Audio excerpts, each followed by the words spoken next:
자, 봅시다.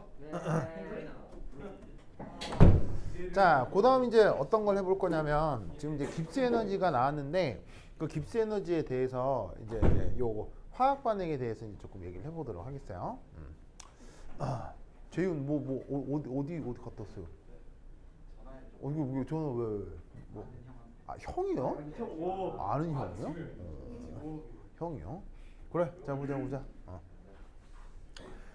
자, 우선 이제 하나 알아야 될 게 이제 스탠다드 리액션 깁스 에너지라고 하는 게 있는데, 쓸 때 어떻게 쓰냐면, 델타 G R 노트. 이렇게 이제 표현할 수 있어요. 그래서 여기 보시면은, 요 노트 표시가 이게 이제 표준이란 뜻이고, R. 이게 이제 여기에 있는 리액션의 R이에요. 그래서 이제 우리말 번역은 표준 반응 깁스 에너지 변화. 알겠죠? 그걸 이제 영어 표현으로는 스탠다드 리액션 깁스 에너지 체인지 이렇게 이제 표현을 할 수 있는데 그게 이제 어떤 반응이 주어져 있고 여기에서 이런 실험 데이터가 나와 있는 경우 어떻게 계산하냐는 거죠. 자, 얘는 이렇게 계산하는데 여러분 기억나는가 모르겠는데 델타 HR 제로 요건 표준 반응 엔탈피 변화잖아요. 표준 반응 엔탈피 변화는 어떻게 구했었냐면요. 바로 모든 생성물의 델타 HF0 빼기 모든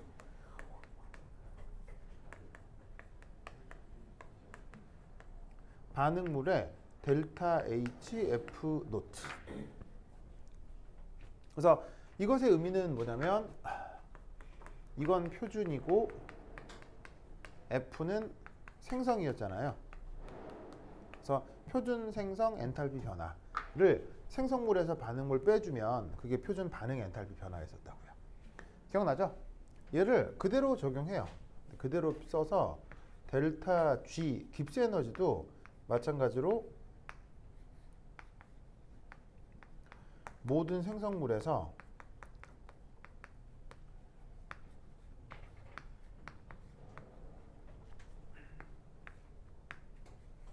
모든 반응물 걸 빼주시면 됩니다.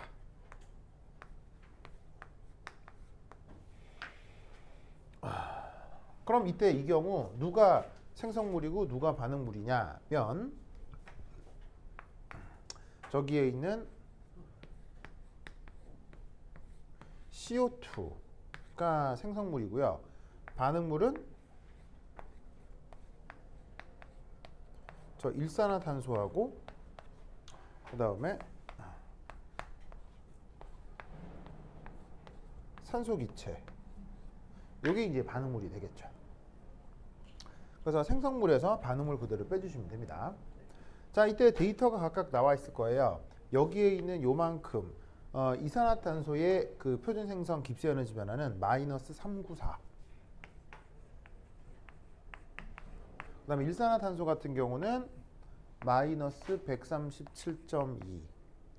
그리고 여기에 있는 산소의 그 표준 생성 깁스 에너지 변화는 얼마일까요?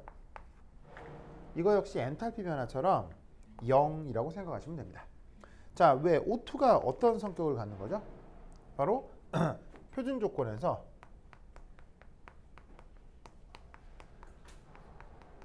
가장 안정한 호돈소 물질이죠.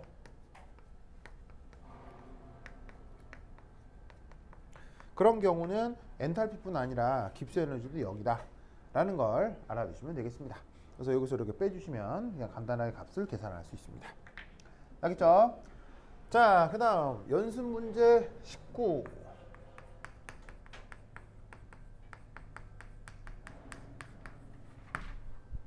자, 연습 문제 19는 이거예요.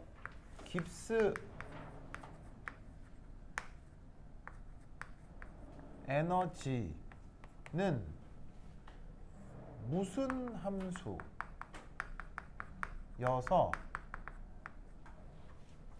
무슨 법칙이 적용될까요?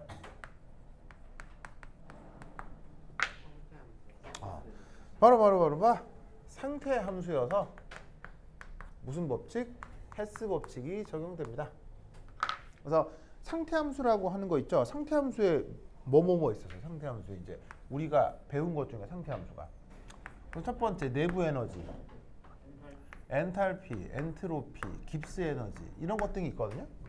저렇게 표기를 할 때 뭐로 표기하는 거? 알파벳 대문자로 표기하는 함수들이 다 상태 함수라고 했어요. 아시겠죠? 그런 애들은 모두 다 뭐가 적용된다? 헤스의 법칙이 적용됩니다. 그럼 헤스의 법칙이 적용된다는 게 무슨 말이냐면 반응식을 더하기 빼기 하는 것처럼 에너지도 똑같이 더하기 빼기해서 구할 수 있다 이런 말이죠. 아시겠죠? 그래서 거기 뭐 연습문제 19 자체는 크게 어렵진 않아요. 그 메스토턴 연습문제긴 한데 그 연습문제 19 보시면은 반응식 두 개 있을 거예요. 그죠? 두 개 더해서 전체 그냥 깁스 에너지 구할 수 있다 이거예요. 아시겠죠? 네, 그거 특별히 어려운 건 아닙니다. 오케이. 자, 그 다음 요게 중요합니다. 자, 여기 지워 되겠죠? 크게 어렵진 않으니까.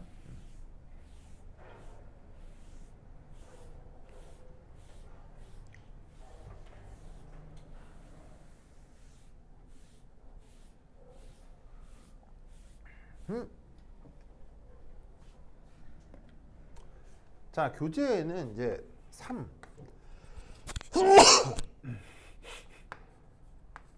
요거의 온도 의존성 요걸 한번 살펴보도록 하겠습니다. 요거의 온도 의존성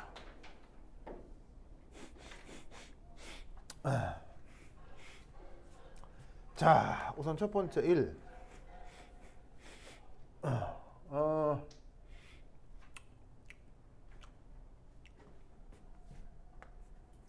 델타 H와 델타 S는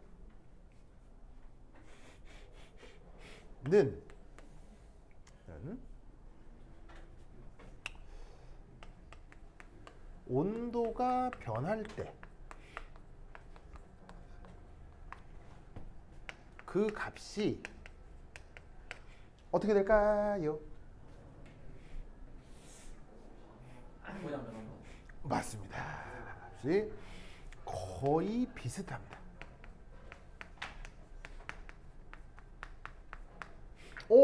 비슷하다는 얘기는 이 말은 그러면 엄밀하게는 변한다는 얘기예요? 안 변한다는 얘기예요? 엄밀하게는 변합니다. 아시겠죠? 변합니다. 그리고 그 변하는 정도를 어떻게 또 계산할 수 있느냐? 네, 계산할 수 있어요. 근데 이제 그 온도가 변할 때 엔트로피 변화와 저 엔탈피 변화를 계산하려면 연력학에 대해서 이제 수리적인 공부를 조금 더 해야 되는데 이번 학기에는 전혀 그런 걸 하지 않을 거기 때문에 그냥 거의 비슷하다라고 생각하시면 됩니다. 그래서 엄밀하게는 온도가 변하면 엔탈피, 엔트로피 변해요. 다 변하는데 그 크기가 아주 비슷해서 얘를 어떻게 한다? 그 값을 거의 일정하다고 가정하는 거예요.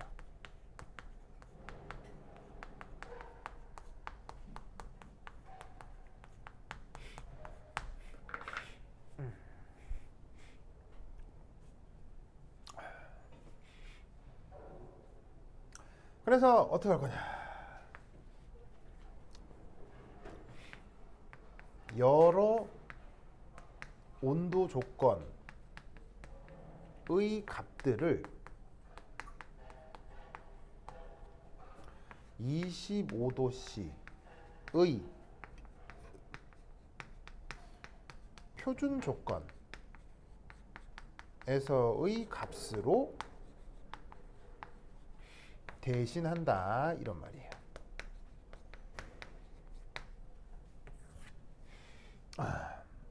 그러니까 예를 들어서 엔탈피가 있는데 그 엔탈피가 뭐 예를 들어서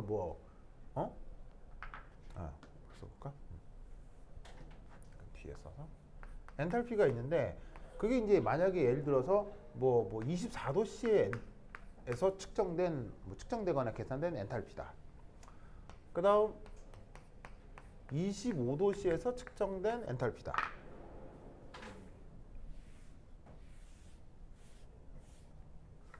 그리고 만약에 26도씨에서 측정된 엔탈피다 라고 하면 이 값이 어떻게 된다? 거의 다 비슷비슷해진다 이런 말이에요.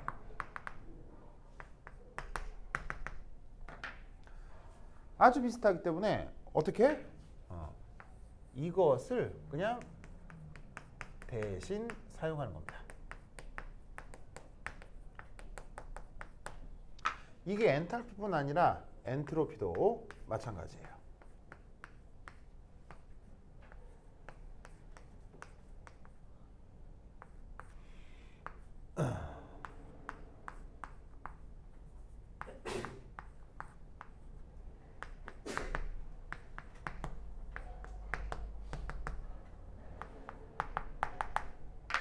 그래서 얘를 모든 온도 조건에서 거의 대신 사용하게 됩니다.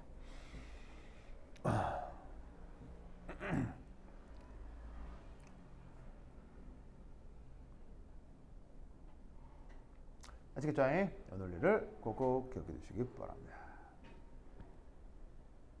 그래서 거기 그림 15를 한번 보세요. 이 121페이지에 그림 15가 있거든요. 찾았어요? 121페이지에 그림 15. 121페이지 그림 15. 찾았습니까? 네. 자, 얘를 보시면 어떤 특정 반응이에요. 뭐 NO 뭐 일산화질소인데 이건 뭐 N2O, NO2 돼 있는데 뭐 반응 자체가 중요한 건 아니고 어쨌건 어떤 반응이 있는데 그 반응에 대해서 이 반응에서 온도 0도에서부터 300도씨까지 0도에서 300도씨까지 엔탈피하고 엔트로피 즉 델타 S, 델타 H 거기 그 나와 있는 거 보세요. 크게 변해요? 되게 비슷해요? 되게 비슷하죠. 물론 완전히 같진 않아요. 약간 기울기가 있죠. 약간 기울기가 있는데 그럼에도 불구하고 엔탈피하고 엔트로피는 온도가 300도쯤 변해도 큰 값의 차이가 없다는 얘기예요. 알겠죠? 거의 비슷하다고. 그러니까 누구로 그냥 대충 퉁치자 25도씨대 값으로 온도가 변해도 그냥 대충 그 값이다라고 대신해서 쓰자 이런 말인 거죠. 무슨 말 알겠죠? 알겠죠? 자, 그런데 이제 반면 이 델타 G는 바로 말이 생각이 안 나네. 말이 생각이 안 나네. 그렇지. 온도의 영향을 크게 받습니다. 그게 아까 봤던 그림 몇 번이야? 15에 그대로 나와 있는데 그림 15에서 뭐라 그랬었냐면요. 엔탈피하고 엔트로피는 별로 안 변한다고 했죠. 그런데 거기 그림에서 그 깁스 에너지는 어떻게 돼? 깁스 에너지는 기울기가 꽤 있죠. 많이 변하죠. 무슨 뜻인지 아시겠죠? 알겠죠? 그래서 얘는 어떻게 한다? 바로 델타 G는 델타 H 빼기 T 델타 S를 활용하는 거예요.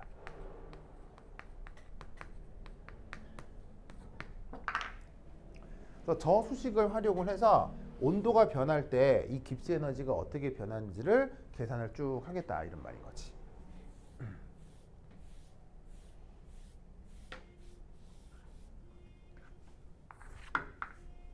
자, 그래서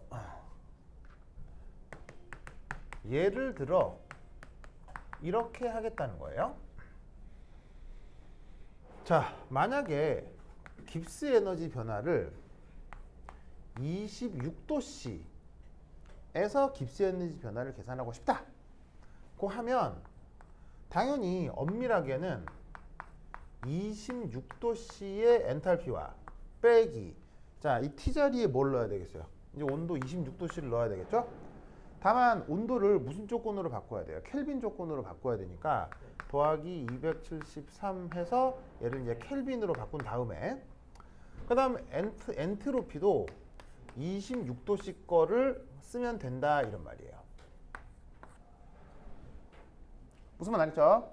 그래서 원래는 온도가 26도씨면 26도씨 온도 정해놓고 그 다음에 엔탈피도 엔트로피도 26도씨에서 측정되거나 계산된 거를 넣어야 엄밀하게 구할 수가 있다는 얘기지. 근데 얘를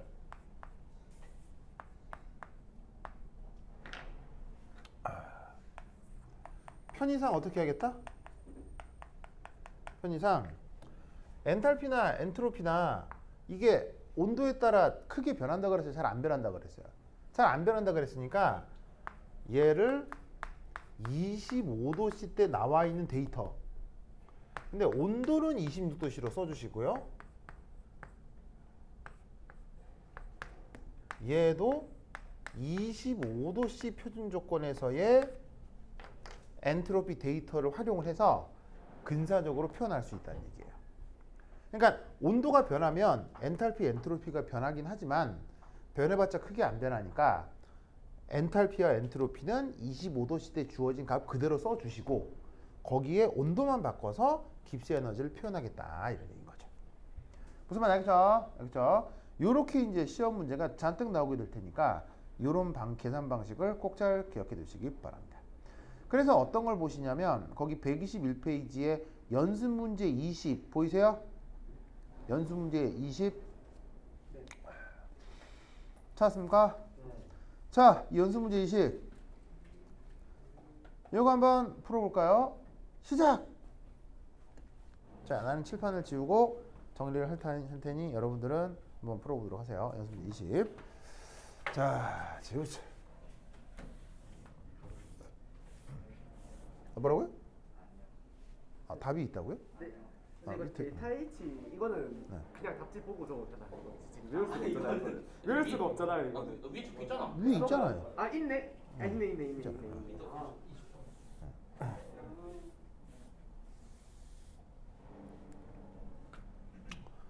자, 한번 해보세요. 나 이제 칠판에 좀 정리를 할게요. 근데 이거 줄폼으로 고쳐야 돼요. 이거 혹시? 예? 줄폼으로 고쳐야 돼요. 이거. 네. 줄폼 올로. 다 줄폼 올로 바꿔보시라 이거죠.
자, 봅시다. 지금 하려고 하는 연습 문제 20 이게 진짜 이번 시험에 무조건 나온다고 봐야 되겠죠? 무조건 나와요. 자, 그럼 이게 어떻게 되느냐 보자. 자, 우선 여기 이제 나오는 말 중에 힐업 퓨전이라는 말이 있죠. 이건 우리말로 바꾸면 뭐예요? 힐업 퓨전 우리말로 바꾸면 바로 용융이라는 말을 쓰죠. 용융열 이런 말을 쓰잖아요. 그렇죠? 용융이 뭐예요? 녹는 거예요. 열을 가해서 녹이는 걸 우리가 퓨전이라고 하죠. 자, 그럼 우선 첫 번째 1 델타 H 노트 바로 표준 엔트로피 계산을 해야 되겠네요.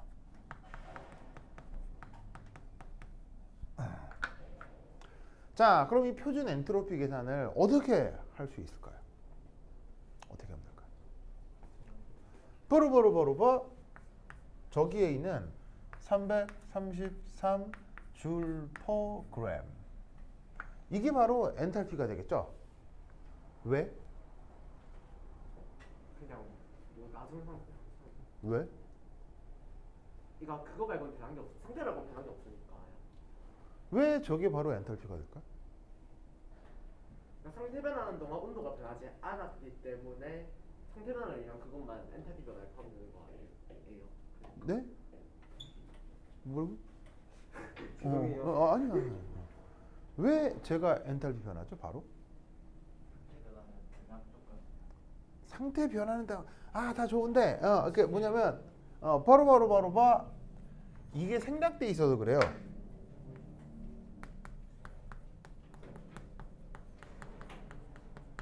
지금 특별한 언급이 없다면 이거는 in the 지구. 알겠죠? 우리 지구에서 벌어진 일이기 때문에 압력을 항상 일정하다라고 볼 수 있는 거죠. 근데 그런 말이 전혀 없죠. 그런 말이 전혀 없는 경우는 무조건 저렇다라고 가정하시면 돼요. 알겠죠? 그래서 그런 경우 무엇이 바로 엔탈피가 되는 거예요? 바로 열량이 바로 엔탈피 변화가 되는 거라고 했었죠. 자, 근데 이제 표준 조건이라고 하면 그 물질의 양이 얼마일 때를 표준으로 잡아줘요? 1몰일 때를 그 뭐냐면은 표준 조건으로 잡아주죠.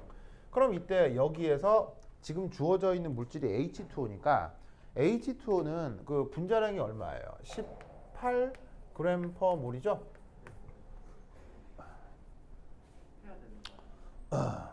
맞나요? 어머! 아유, 또 오랜만에 하니까 이게 더하기 빼기가 안 돼. 18g per 몰이 돼야 되겠죠? 그래서 얘를 곱해주는 이유는 뭐? 표준 조건이기 때문이죠.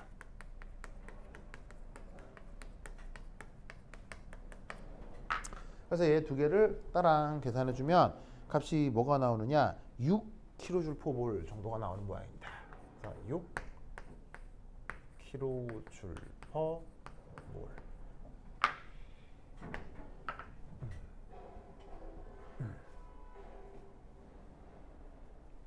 요거 기억해 두시기 바랍니다. 밑에 있는 이 공룡족 이거 밑에 붙은 거 뭐예요 도대체? 그러니까 그것 때문이에요. 그거 이유 숫자. 이열 숫자요? 거기 방금 여기 우리 사이버 군이 물은 건 뭐냐면 화났어요? 아니요 하는 거 아니에요. 화난 거죠, 솔직히. 아닙니다. 솔직히 화냈죠. 아닙니다. 나한테 화난 거 아니에요. 아니. 진짜 뭐 좀 그랬다고 나한테 뭐 화내고 섭섭해요. 아니. 자, 어쨌건 자 이게 계산을 하는데 그러니까 또 물의 분자량이 H2 분자량이 또 엄밀하게는 18.02 이 정도 돼요. 그러면 얘를 막 계산하면 값이 이제 어떻게 되냐면 333 곱하기 18.01을 계산기로 때리면 값이 이렇게 나와. 6.0000066 이렇게 나와. 네. 무슨 말 알겠죠? 네. 그러면 이때 이 아래 첨처로 쓴 건 뭐냐? 바로 여기까지가 유효 숫자라는 거예요. 왜냐면 이거 몇 자리 숫자예요? 세 자리 숫자죠. 이거 네 자리 숫자죠. 곱하면은 유효 숫자 몇 자리 돼야 돼요? 세 자리 돼야 되죠. 그래서 그 유효 숫자까지만 표현하고 뒤에 066은 이후의 계산 정확도를 높이기 위해서 그냥 이렇게 표기를 해주는 거예요. 무슨 말 알겠죠? 그래서 이제 저런 표기 방법이 있다라는 걸 알아두시면 되겠습니다. 그러니까 저렇게 안 써도 되는데 그냥 내가 이렇게 그냥 써본 거예요. 됐죠? 자.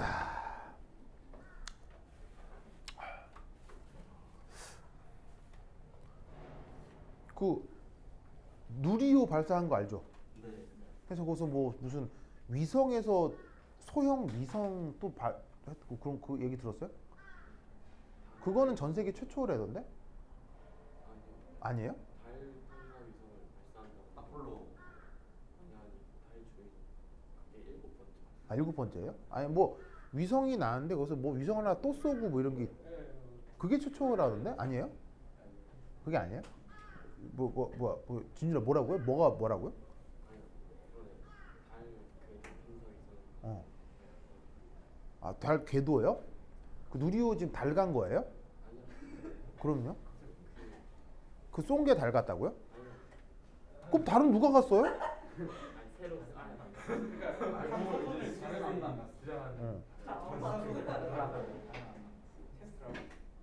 달 간다고요? 탐사선이라고요? 그러니까 나중에 이제 미래 목표가 그거고 어. 지금은 탐사선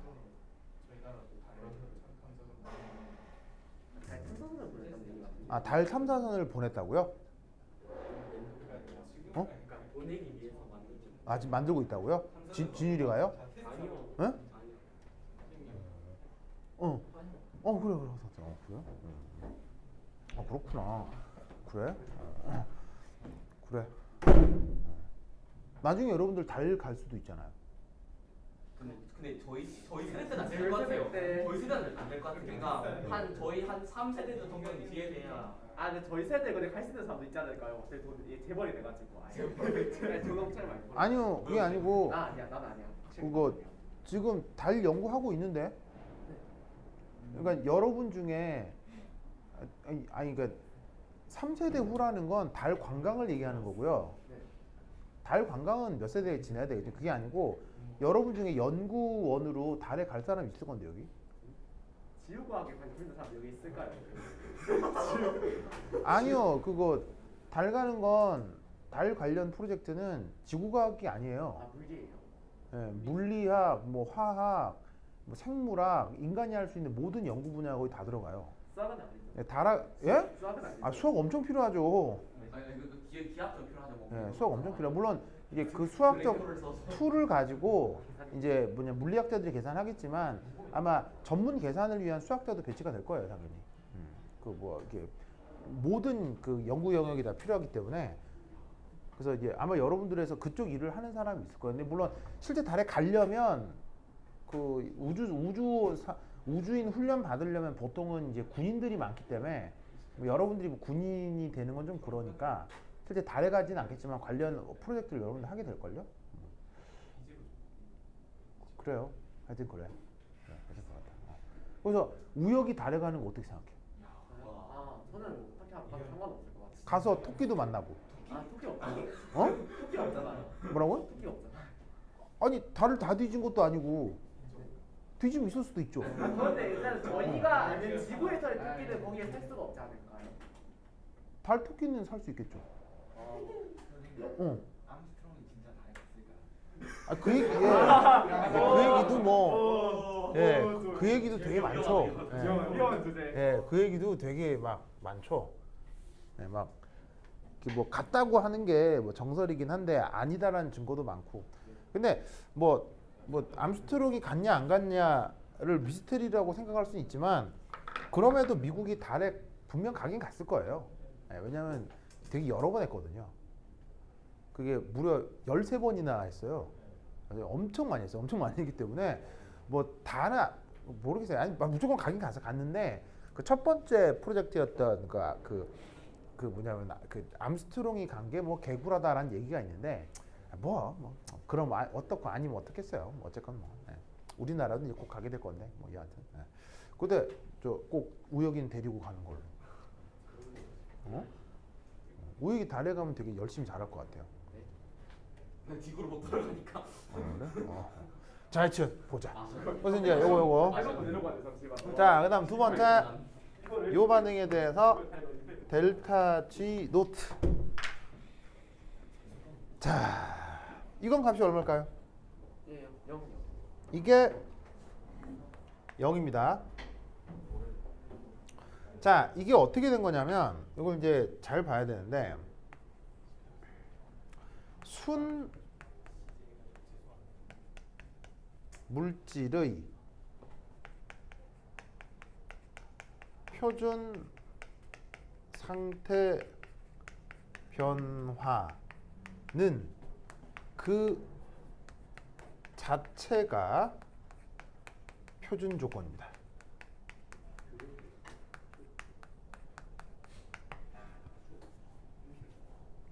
그러면 지금 주어져 있는 물질이 H2O이기 때문에 H2O가 얼음이 물이 되는 과정이니까 그래서 지금의 표준 조건은 바로 0도씨 1ATM인 거예요. 지금 주어진 반응을 이 용융 과정이라고 한 거니까요. 그래서 얘는 보시다시피 두 번째 실험 장치가 이렇게 되는 거라고요. 여기서 자, 일기압이 가해지는 피스톤에 보시다시피 0도씨로 유지를 하면 여기서 아이스하고 워터 이렇게 되고 있는 상태를 지금 관찰하게 되는 거다 이런 말이지. 무슨 말씀 아시겠죠? 예? 알겠죠? 눈놀이를 꼭 기억해 두시기 바랍니다. 그러면 이때 보시다시피 3, 두 상태가 어떻게 공존하고 있죠. 그러므로 깁스 에너지는 어떻게? 0이다. 이렇게 생각해 볼 수가 있습니다. 그래서 상태 변화 과정에서 공존하게 되면 깁스 에너지 변화를 0이다 라고 두는 거 잘 기억해 두시기 바랍니다.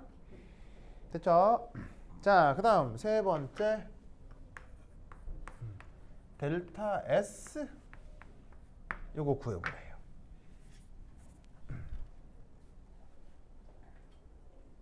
자, 얘는 어떻게 구하시면 되겠어요?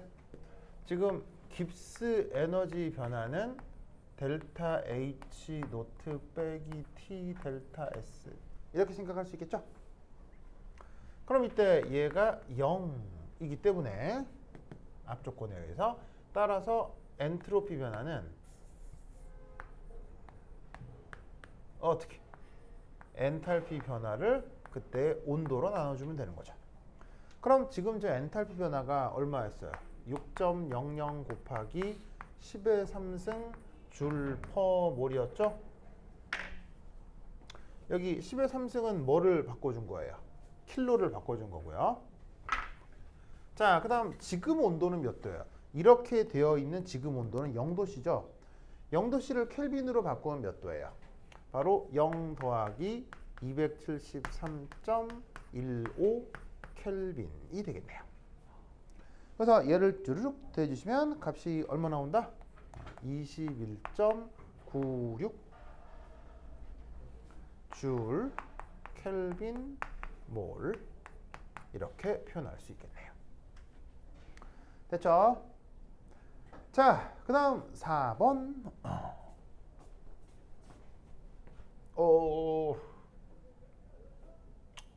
4번 여기 지울게요. 여기 지울게요. 여기 지워도 되겠죠? 여기 되겠죠?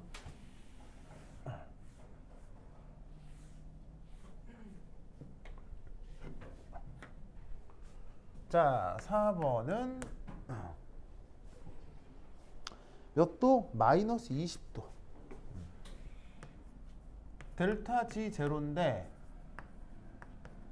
마이너스 20도씨 때를 구하래요. 그럼 얘는 첫 번째 1 델타 G 제로는 델타 H 제로 빼기 T 델타 S 제로인데 얘를 어떻게 구할 수 있느냐?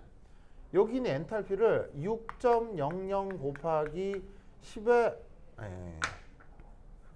0 킬로줄 퍼 몰 쓰시고요. 즉 여기에 있는 요만큼을 이렇게 쓴 거고요. 그 다음 T 온도 자리에다가 마이너스 20 더하기 273.15 넣어서 켈빈으로 바꾸고 그리고 요 엔트로피 자리에다가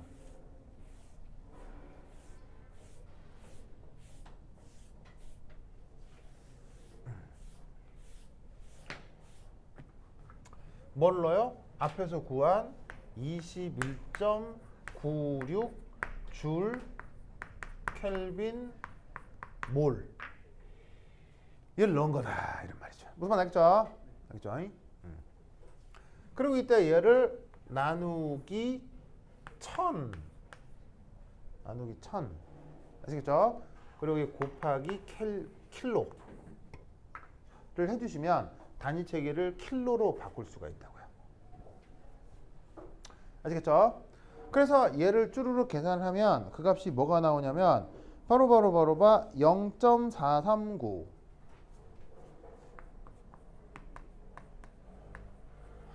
킬로줄 퍼 모르 이렇게 바꿀 수가 있다 이런 말이죠. 자, 재밌는 건 지금 온도가 마이너스 20도를 생각하는 건데 묘하게도 이 부분하고요. 그리고 요 부분은 앞서의 0도씨 결과를 그대로 써준 거예요. 사실은 근사적인 값인 거죠. 무슨 말 알겠죠? 근데 저래도 되는 이유가 뭐라고 그랬어요? 온도에 따른 변화가 온도가 변해봐야 엔탈피하고 엔트로피는 크게 안 변한다고 했죠. 그래서 앞에서 구해놓은 놈을 그냥 그대로 써셔도 큰 값의 차이는 없습니다. 무슨 말 알겠죠? 자, 그럼 이때 여기에서 이것의 의미가 뭘까요? 이거의 의미가 뭘까요?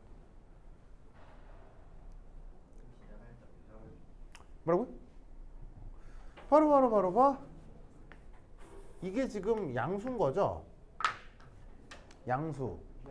자, 깁스 에너지를 구했는데 양수다. 이게 무슨 말이에요? 불가능하다는 거죠. 불가능하다. 뭐가 불가능하다는 거죠? 20도에서 얼음이 다음 물로 바로 봐.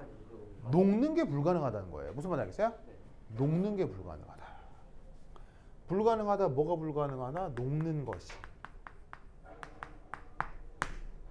그러면 녹는 것이 불가능하기 때문에 이 녀석은 어떻게 된다? 모두 어떤 상태로 존재하는 것? 모두 아이스로 존재하는 것을 의미하는 겁니다. 그래서 얘 같은 경우 실험적으로는 자, 이렇게 일기압이 주어져 있고 마이너스 20도씨라고 하면 이 피스톤 안에서 우리는 뭐만 관찰하게 된다? only ice. 아시겠죠? 이런 상황을 보여주는 계산이 바로 이것이다 라는 것이지요.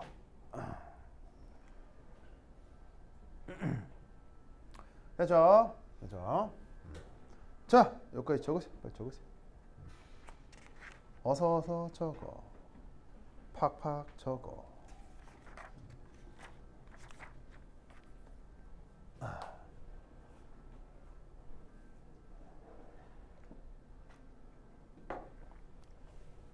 자, 적었죠? 그 다음 다섯 번째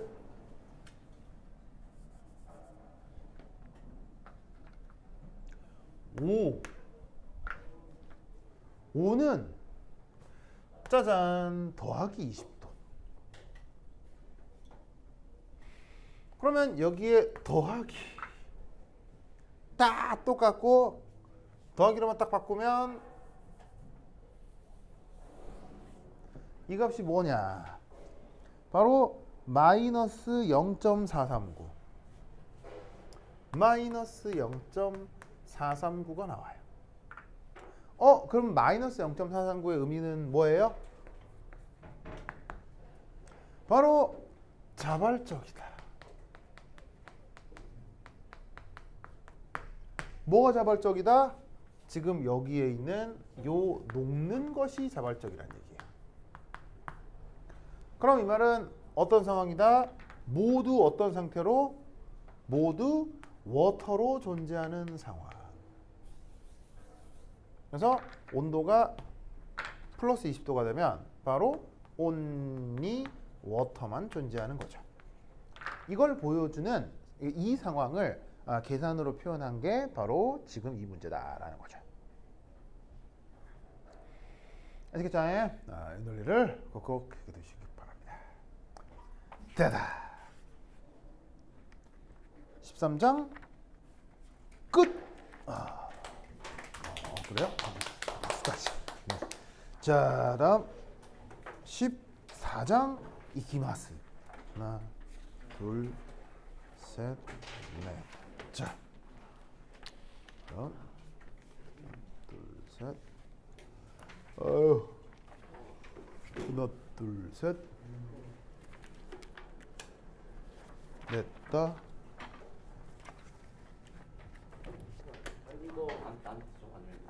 이거 이렇게 쓰는 것 같은데. 자, 그 다음 14장. 한장 부족한 거 같아. 14장 보겠습니다. 화학평형이 뭔가 순간 바뀌거든요. 나도 열극 뒤에서 화학평이 나오네. 왜요? 화학평이 하지. 아 그거 책이랑 진도가 살짝 다를 수도 있지. 14장 보겠습니다. 책은 화학평형이 먼저여서. 네. 워낙 두서없이 돼 있어가지고.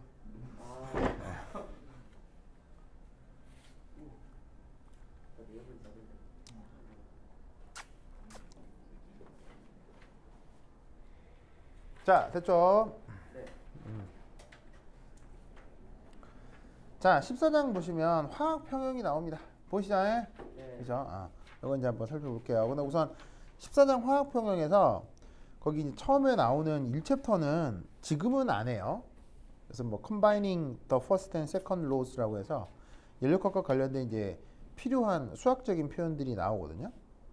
지금은 아니고 이제 나중에 옥스토비 책을 하게 될 건데 거기 이제 이런 게 있나 보다 보시면 되고요. 쭉 넘겨가지고는 어디로 갈 거냐면 넘어가자. 그래서 132페이지 132페이지를 보도록 하겠습니다.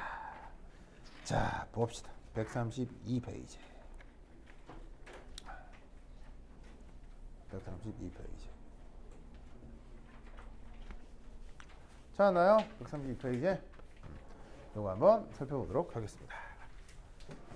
자, 나는 지우고 필기를 좀 합시다. 아이고.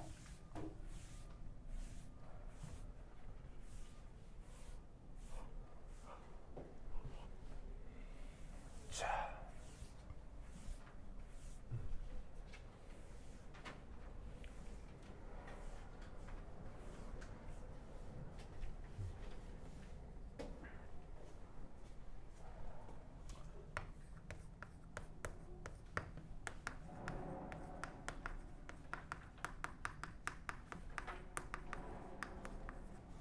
자, 화학 평형의 2챕터 활동도.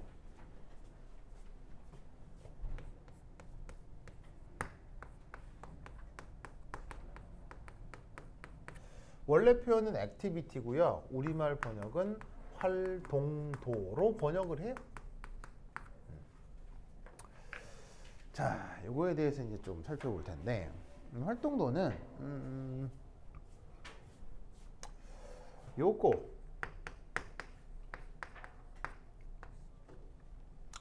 활동도는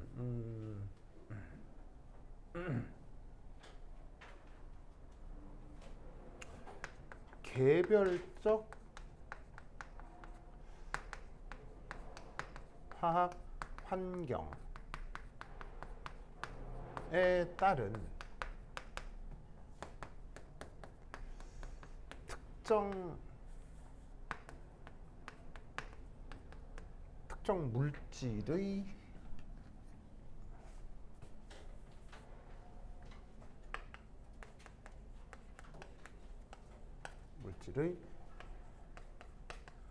유효 반응성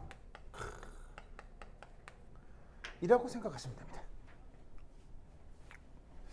그럼 말 자체가 좀 이상하고 좀 어려운데 이게 저기 무슨 말이냐면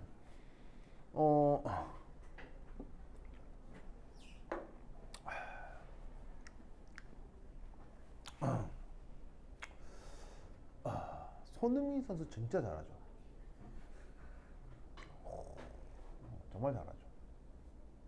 한 1, 2년 전에는 뭐 사람들이 뭐 약간 뭐 손흥민은 과대평가됐다, 뭐 거품이 있다, 뭐 주변에 다른 동료들을 잘 만났다, 뭐 이런 얘기들을 할 때도 있었는데 이젠 아니죠, 그렇죠? 정말 정말 실제 플레이하는 걸 보면 정말 굉장합니다. 근데 그럼에도 불구하고 그 손흥민 선수의 경기력은 토트넘에 있을 때와 한국 국가대표팀에 있을 때의 경기력은 같습니까? 결국 같지 않습니까? 같지 않습니다. 같지 않다고요? 같지 않습니다. 지금 손흥민 선수 같다 타고 하거든요 지금. 진짜 우역. 진짜 우역. 진짜 우역. 진짜 손흥민 선수 진짜 이게 그러니까 이 경기력이 정확하게 뭘 정의하는데. 자, 하여튼 경기를 자, 하여튼 그렇다. 네. 확실히 다르잖아요, 그렇죠? 다르잖아요. 그러니까 이게 뭐 때문이냐면, 그러니까 축구를 조금만 보면 바로 여러 가지 조건이 필요한데, 바로 이제 그 우선 그 경기력에 영향을 주는 여러 가지 요소 중에 우선은 뭐 이런 게 있지 않을까요? 우선 내 동료 팀의 구성, 뭐 당연하지 않습니까?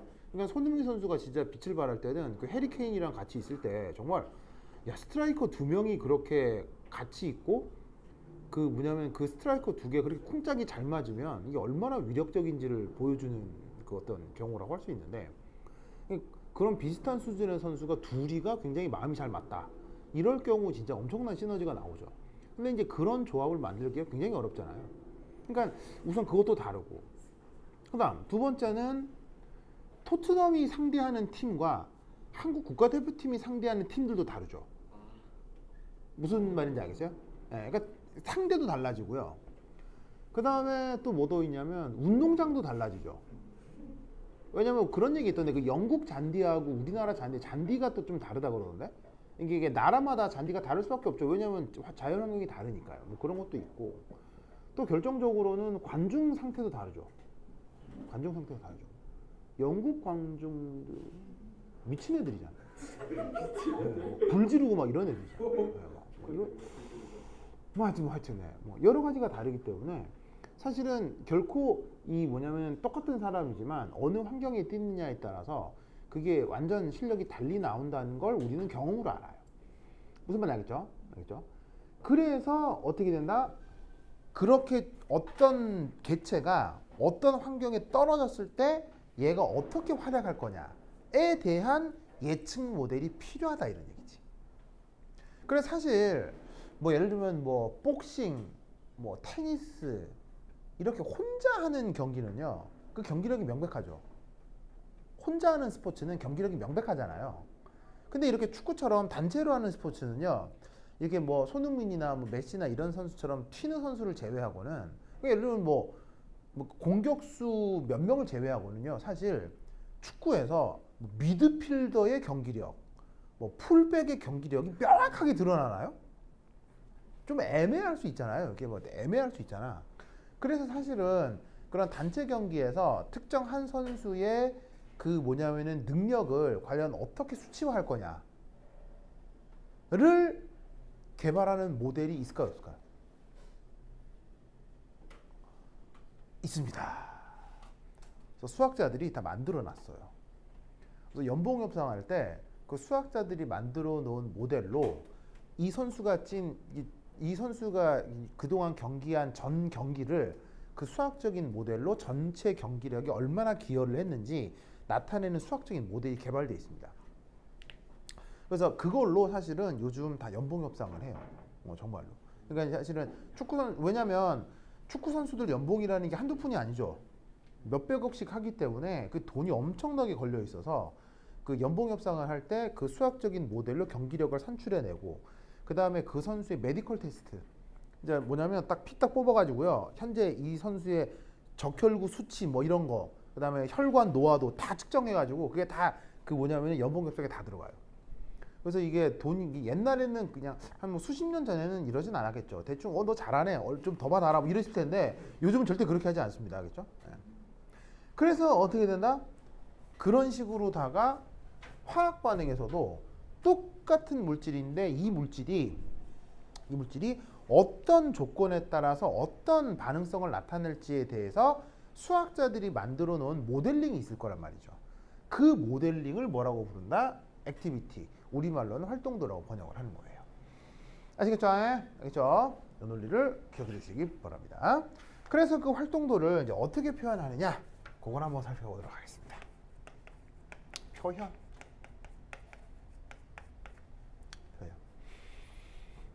1. 얘는 우선 용액 중 어떤 특정 용질의 경우 자 이렇게 표현합니다. 바로 A 자, 액티비티를 이게 앞에 이니셜이 A잖아요. A라고 쓰고 X. 자, 이거는 어떤 용지를 자, 얘 액티비티를 이렇게 표현합니다. 감마 A 곱하기 AREF X 이렇게 표현해요. 자, 그러면 이때 저기서 이제 살펴볼 건 뭐냐면 우선 얘는 현재 농도입니다.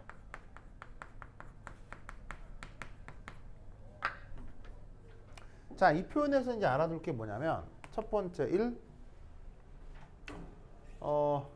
반응성에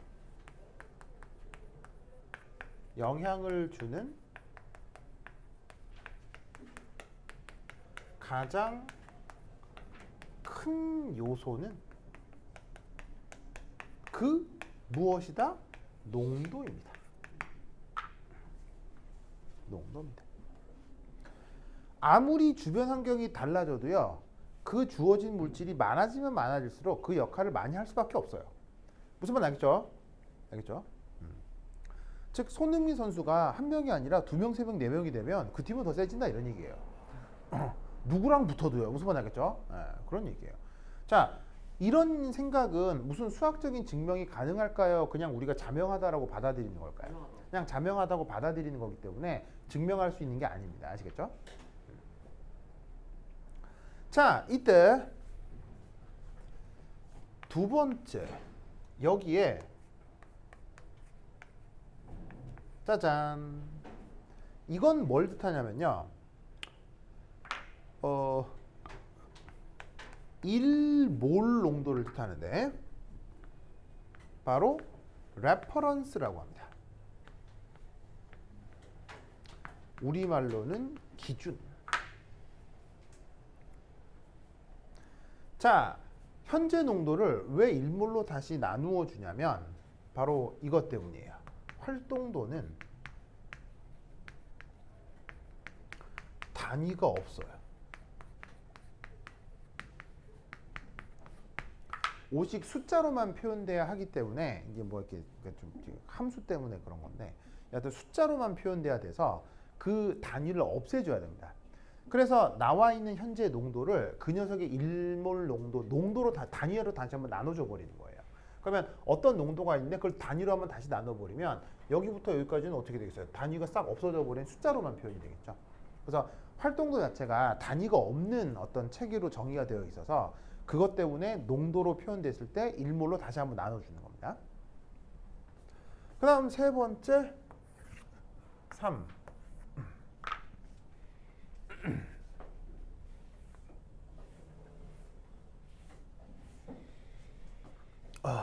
여기에 있는 감마 A라고 하는 게 있는데, 감마라고 하는 애가 있는데 얘를 이제 뭐라고 부르냐면 액티비티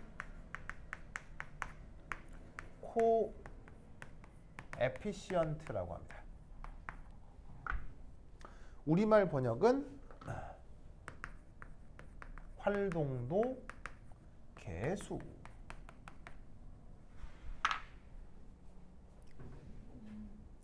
자, 이것의 의미는 뭐냐면 바로 이겁니다. 농도 이외에 반응성에 영향을 주는 모든 요소들을 저기 활동도 계수라고 하는 항에 다 몰아넣는 겁니다. 그러면 농도 이외의 반응성에 영향을 주는 요소들에는 뭐가 있을 것이냐? 뭐 여러 가지가 있을 수 있는데요. 바로 그때의 온도, 그 다음 상대 반응물,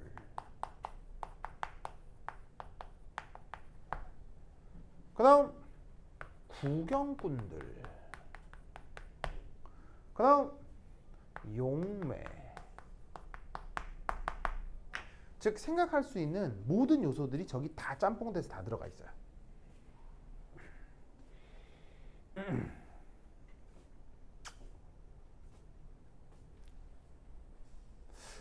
구경권 이용. 네, 뭐 구경꾼 이혼할 때 그 구경꾼들 얘기하는 겁니다.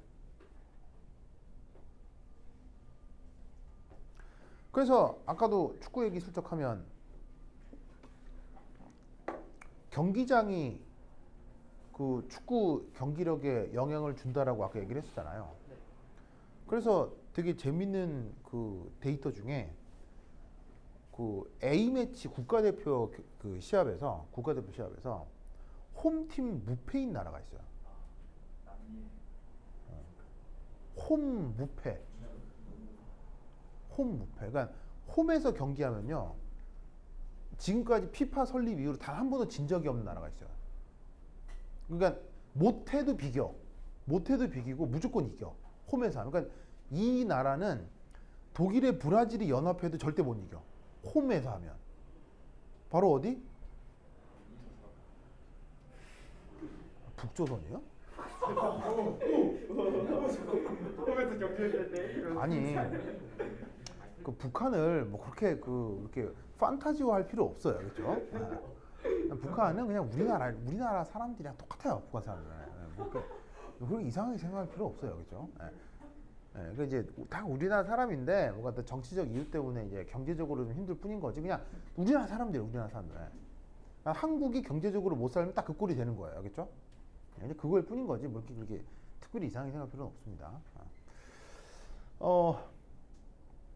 어딜까요? 홈에서 단 한 번도 지지 않은 나라. 볼리비아입니다. 예, 볼리비아. 그 남아메리카에 있는 나라 중에 볼리비아라는 나라가 있는데 이 나라의 수도가 보고타라고 하거든요. 그 수도가 해발 4,500m에 있어요. 오, 그러면 네, 그래서 공기가 절반 수준이래요. 절반. 그러니까 산소가 절반밖에 없대요. 네. 그래서 일반인들이 그래서 거기서 뛰잖아요. 그러면 5분 만에 지옥을 경험할 수 있대요. 5분만 뛰면 지옥을 경험할 수 있대요. 네. 그래서 그곳에서는 거기서 이제 태어난 사람들만 제대로 뛸 수 있지 외부인들은 거기서 달리기를 할 수가 없답니다. 그래서 그 볼리비아에서 경기하면 무조건 볼리비아가 이긴다. 홈팀 그런 게 있다. 그래서 그런 모든 요소를 고려한 걸 바로 활동도 계수. 그래서 이 활동도 계수는 어찌 보면 이 활동도라는 개념의 핵심이고요. 이 녀석은 측정이 안 됩니다.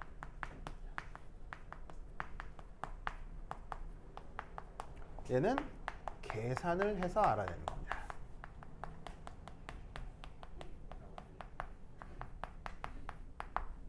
그래서 계산해서 알아내야 되니까 당연히 뭐가 필요하겠어요? 이걸 계산해줄 함수나 모델링이 필요하겠죠.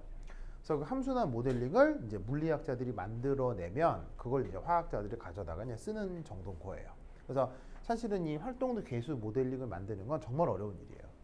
그래서 사실은 화학에서도 이 그 활동도 계수 모델링 돼 있는 게 몇 개 없어요. 그러니까 몇 시스템밖에 없고요. 별로 이제 연구가 너무 어렵기 때문에 다 돼 있지는 않습니다.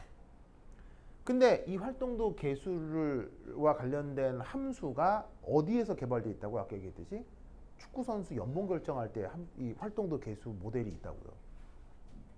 왜겠어요? 돈 때문에 하겠어요. 돈 많이 주면 수학자들이나 물리학자들 하는데 뭐 화학 이런 데 누가 돈 많이 주겠어요. 그러니까 몇 개 안 돼 있다 이런 얘기죠. 알겠죠? 하여튼 그렇다. 그 다음 세 번째, 얘는 보통 어떻게 되냐? 보통 0에서 1 사이 값입니다. 보통 0에서 1 사이다. 이를 넣을 수 있는 거. 그래서 이제 어떻게 되냐면 주변 요소는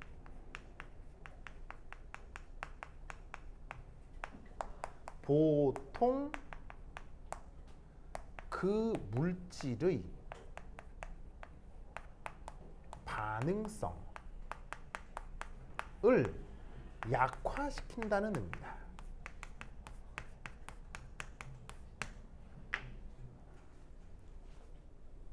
즉, 잘 봐요. 이게 1보다 작다는 얘기는 넣어준 농도만큼 역할을 한다는 얘기예요. 1보다 작다는 뜻이 넣어준 농도보다 역할을 덜 한다는 얘기예요. 넣어준 농도보다 역할을 덜 한다는 얘기예요. 무슨 말인지 알겠죠? 그래서 보통의 경우는 활동도 개수가 1보다 작아집니다. 무슨 말인지 알겠죠? 알겠죠? 한 대표적으로 음료 중에 카페라떼라는 음료가 있죠. 뭐에다가 뭘 탄 거예요? 카페라떼는 뭐에다가 뭘 탄 거예요? 커피에다가 우유를 탄 거죠. 커피에다가 우유를 왜 타요? 커피에다가 우유를 왜 타요? 맛을 더 연하게 만들기 위해서. 바로 커피의 향을 약화시키기 위해서 이 우유를 넣는 거예요. 그래서 그냥 에스프레소에서 나는 커피 향보다 카페라떼에서 나는 커피 향이 죽어요. 작아져요. 왜 그러냐면 커피를 처음 접하거나 커피를 크게 좋아하지 않는 사람들한테도 커피를 접근하기 위해서 카페라떼 같은 걸 만드는 거예요. 그래서 라떼 중에 녹차 라떼 이런 거 있죠. 녹차 라떼는 녹차보다 향이 더 약하다는 얘기예요. 알겠죠? 좀 부드럽게 해서 이제 뭐냐면 입문자들 용으로 만든 음료가 카페라떼인 거예요. 무슨 뜻인지 알겠죠? 그러니까 뭔가를 섞으면 그 여러 가지 상호작용들 때문에 특정 물질의 역할은 반드시 줄어들 수밖에 없어요. 보통. 그래서 활동도 개수도 1보다 줄어드는 게 보통입니다. 근데 이제 방금 이제 강민이가 얘기했던 것처럼 1보다 커지는 경우는 없느냐?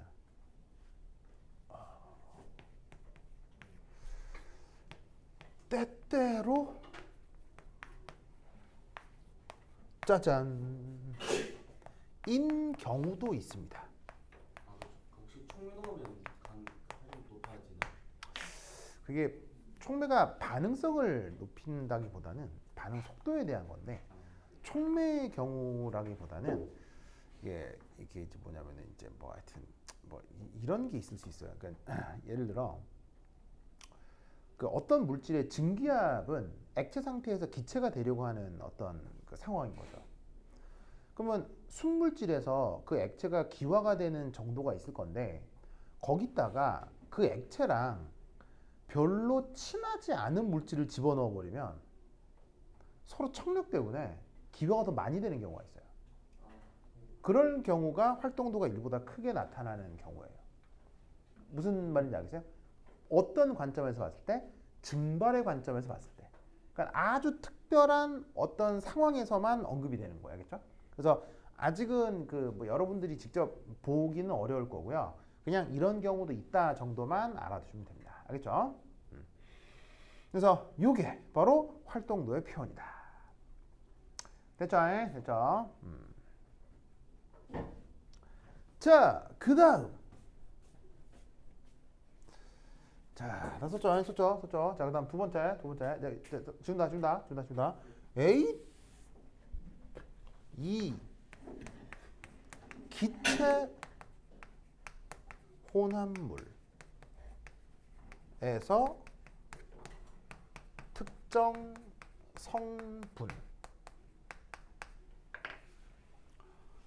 X가 그 어떤 특정 성분이라고 하겠습니다. 그러면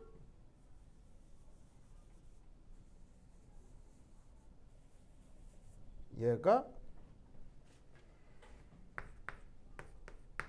짜잔 이렇게 표현합니다. 그럼 얘는 뭐냐? 현재 부분합이에요. 그리고 여기에 있는 P 레퍼런스는 1ATM을 나타내는 기준 압력이 되는 겁니다. 나머지는 똑같습니다. 즉 용액 중에 용질은 몰 농도로 표현하는 게 편하고요. 기체 혼합물에서는 부분합으로 표현하는 게 편하기 때문에 저렇게 정의를 해 놓는 것입니다. 알겠죠? 그래서 이런 개념을 활성도다. P reference 뭐로? 이게 온도에 따라서 P reference가 다를 수 있나요? 아니요, 그냥 항상 무조건 그냥 일기압. 모든 온도에 대해서 항상 일기압으로 정합니다. AS가 어떤 성분에 뭐를 뜻하는 건가요? 다시 어디 AX는 활동도. 아이고 X라고 써야지. X. 웬 난데없는 A야? X. 자, 됐죠? 됐죠?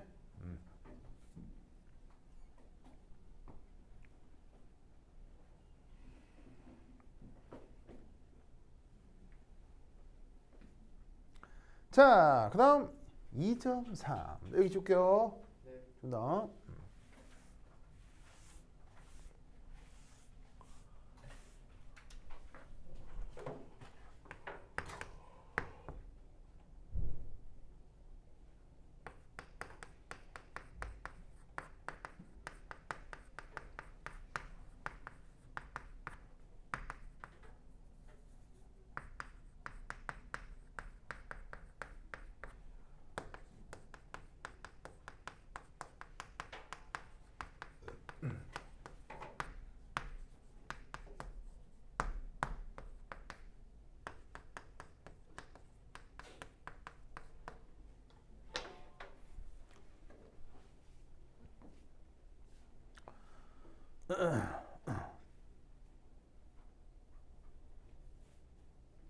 왜 뭐 이런 말을 하는 사람들이 있어요. 내 성격이 상황에 따라 달리 나타나는 것 같다. 뭐 이중인격까지는 아닌 것 같은데 그게 뭐라기보다는 그냥 내가 집에 혼자 있을 때는 좀 되게 가만히 있는 사람인데 내가 친구들이랑 있을 때는 엄청 유쾌쾌활 발랄해서 나 스스로도 깜짝 놀란다. 나 되게 내성적인 사람인데 친구들이랑 있으면은 막 미친 듯이 행동한다. 뭐 이런 얘기를 하는 사람들이 있거든요. 그러니까 이게 뭐 좀 이상한 표현이긴 해도 뭐 이해가 되는 게 상황에 따라서 사람이 달라지는 건 맞단 말이에요, 그죠?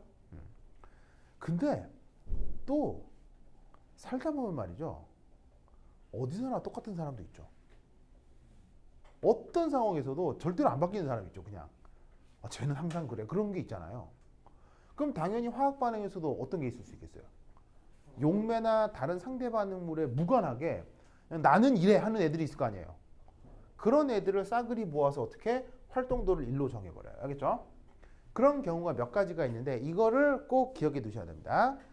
바로 세 가지가 있어요. 첫 번째 이요. 전체 시스템과 안 섞여.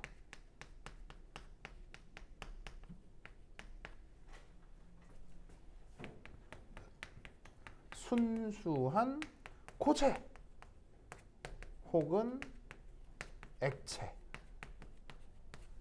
성분에서 항상 활동도를 1로 정합니다. 항상 활동도를 1로 정합니다. 그리고 이때 기억해 두실 거, 이 경우 반응은 고체 표면 혹은 액체 간 계면에서 일어납니다.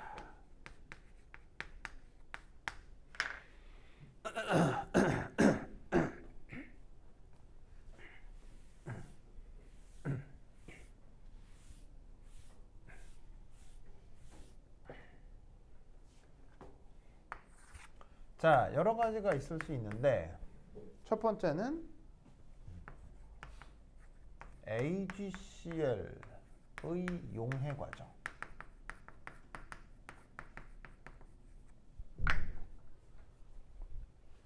자, 어서 쓰시고요. 자, 여기 AgCl이라고 하면 여러분들 아마 중학교 교과서에도 나오는 것 같은데 아주 대표적인 무슨 물질이죠? 바로 앙금이죠. 그래서 이제 그 초등학생, 중학생 표현으로는 앙금이고요. 이제 한자말로 어떻게 쓰기도 하냐면 침전이라고 쓰기도 하고요. 영어로 뭐라고 하죠? 영어로 이제 앙금이라고 좀 어렸을 때 배웠을 거예요. 근데 이제 앞으로는 침전이란 말이 많이 나오고 한자말로 이렇게 쓰는 건데 영어로는 뭐라고 영어? 예, 그거는 이제 퇴적물을 보통 얘기하는 거고 퇴적물은 이제 상당히 여러 가지 혼합물이죠. 혼합물인데 특정 순물질이 이렇게 침전이 되어 있는 경우는 그걸 프리시피테이션이라고 해요. 앞으로 이 단어를 화학책에서 많이 보게 될 겁니다. 그래서 앞으로는 앙금이란 말 대신에 프리시피테이션이라는 말을 알아두도록 하세요. 오케이? 네. 지금 몇 시죠? 지금 12시 40분이요. 40분이요? 뭐 이렇게 시간이 오래 가요? 빨리 가요? 그럼 한 10분 쉬었다 하도록 하겠습니다. 아니 EX1은 갑자기 일단 이거 곱하는 거지. 오씨, 근데 우리 시간 벌써 1시간 넘게 지나갔네.